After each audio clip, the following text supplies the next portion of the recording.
అది ready 2:37 front టైంతో Sony లీవ్లో release అయింది. Already 1 week గడిచిపోయింది సినిమా రిలీజ్ అయ్యి, ఇంకా ఎక్కువ అయింది లేండి. నేను లేట్గానే చూసా. ఇక చూసాక నాకైతే ఎందుకు మరి సినిమాకి నెగటివ్ రివ్యూస్ వచ్చాయో తెలియదు, కానీ నేనైతే మూవీని ఎంజాయ్ చేసా. గాయస్ సినిమా చూస్తున్నంతసేపు మెయిన్గా స్క్రిప్ట్ కొత్తగానే అనిపించింది. బసిల్ జోసెఫ్ గారు, వినీ శ్రీనివాసం గారు మరియు టోనో థామస్ గారిల కామెడీ బాగుంది.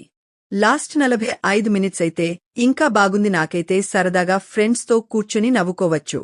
కాకపోతే లాజిక్స్ ని పక్కన పెట్టేయాలి. ఇంకా కన్వీనియంట్ రైటింగ్స్ కొన్ని చోట్ల ఉంటాయి. సో నాకైతే 2 అవర్స్ 37 మినిట్స్ ఉన్నా కానీ అలా సరదాగా సాగపోయింది. ఇంకా ముందే ఏమవుద్ది, నెక్స్ట్ ఏమవుద్ది అనే ఇలా ఇంట్రెస్ట్ అయితే క్రియేట్ చేసింది. ఇలాంటి కాలేజ్ ఫస్ట్ కండక్ట్ చేయాలి అనే స్క్రిప్ట్ని అయితే నేనైతే చూడలేదు. ఒకవేళ మీరేమైనా చూసుంటే, అలాంటి సినిమాలు ఏమైనా ఉంటే కామెంట్స్లో చెప్పండి. ఇంకా చూద్దాం. ఏదో నలుగురిని పెట్టి తీసేద్దామన్నట్టు కాకుండా జనాల్ని ఇంకా హడావిడి కూడా బానే క్రియేట్ చేశారు. ఇక ఫ్యామిలీతో చూడొచ్చా అంటే ఎస్ చూడొచ్చు. అడల్ట్ కంటెంట్ ఏం లేదు. బేసిక్ స్టోరీ లైన్ ఏంటంటే హీరో వాళ్ల అన్నయ్య కారణంగా కొందరు ప్రాణాలు పోయి ఇక ఫెస్ట్నే కండక్ట్ చేయకుండా ఆగపోవడంతో అతని తమ్ముడైన బసిల్ జోసెఫ్ గారు అదే కాలేజీలో జాయిన్ అయ్యి ఎలా అయినా ఫెస్ట్ జరిపించి డిప్రెషన్లో ఉన్న వాళ్ల అన్నయ్యని రికవర్ చేయాలనుకుంటాడు. అప్పుడే ఏం జరిగింది, ఈ తమ్ముడు అలా నెరవేరిందా లేదా, చివరికి ఏమైంది అన్నది story. Plus points.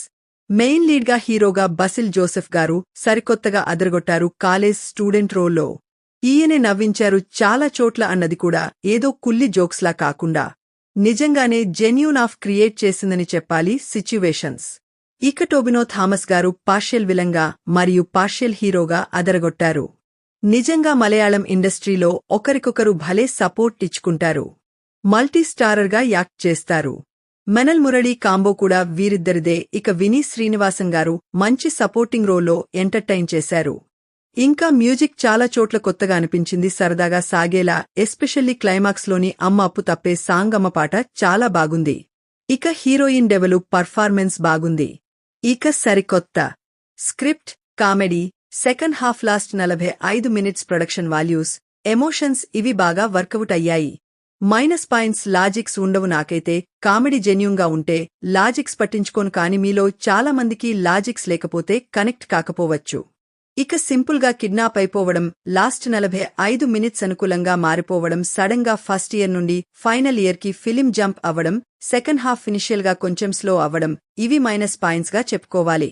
So final గా మూవీకి వడిక్ట్ ఏంటంటే నాకైతే ఈ ఫిలిం లాజిక్స్ ని పక్కన పెడితే ఫ్రెష్ గానే అనిపించింది. ఫన్ ఉంది, యాక్షన్ ఉంది, ఎమోషన్స్ ఉన్నాయి, పైగా మంచి స్క్రిప్ట్ ఉంది. లాస్ట్ 45 మినిట్స్ నాకు ఇంకా బాగా కనెక్ట్ అయింది. ఫ్రెండ్స్తో కలిసి చూస్తే ఇంకా ఎంజాయ్ చేయొచ్చు. It's on enjoyable action comedy fill. దీనికి రేటింగ్ వచ్చేసి, ఇది నా ఒపీనియన్ 3/25.